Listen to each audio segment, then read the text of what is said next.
এটি তো আইনের। ধন্যবাদ আপনাদেরকে। আপনাদের মাধ্যমে আমরা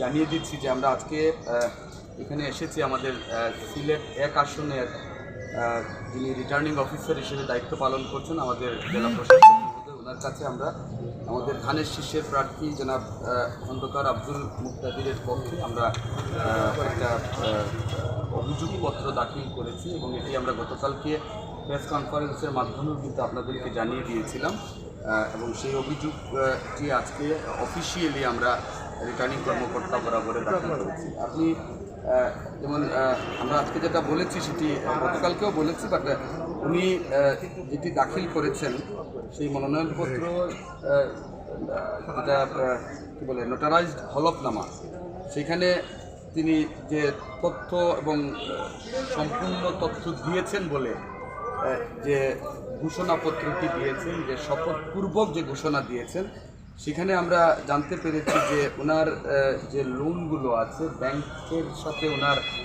ঋণ সংক্রান্ত যে ইনভলভমেন্টগুলো আছে সেটি ওনার হলফনামায় উল্লেখ করেননি।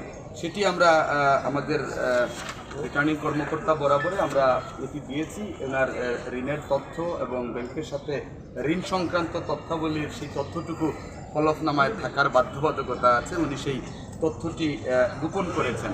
আমরা এই জন্য উক্ত প্রার্থীর দাখিলকৃত হলফনামায় মিথ্যা তথ্য প্রদান ও তথ্য গোপনের বিষয়টি আইনানুগভাবে বিবেচনা করা হোক, এই দাবিটি আমরা করেছি।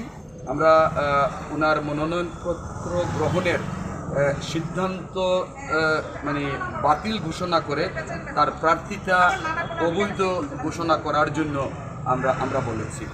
এটি হচ্ছে আমাদের মূল পয়েন্ট এবং এটিও বলেছি যে নির্বাচনের পবিত্রতা ও আইনের শাসন রক্ষার্থে উক্ত প্রার্থীর বিরুদ্ধে প্রযোজ্য আইন অনুযায়ী প্রয়োজনীয় ফৌজদারি ব্যবস্থা গ্রহণ করা হোক। আমরা আশা করি, বিশ্বাস করি যে ইতিমধ্যে আমরা যেখানেই অনিয়ম দেখেছি আমরা রিটার্নিং কর্মকর্তা বরাবরে আমরা সেটি দাখিল করেছি এবং রিটার্নিং কর্মকর্তা মহোদয় তাৎক্ষণিকভাবে সেটি রেসপন্স করেছেন। আমরা আশা করছি আজকে এখানে কিন্তু আমরা সংযুক্তি দিয়েছি, আমরা যে বক্তব্যগুলো দিয়েছি সেই বক্তব্যের সপক্ষে আমরা কিন্তু সংযুক্তিপত্র ওনাকে দেওয়া হয়েছে।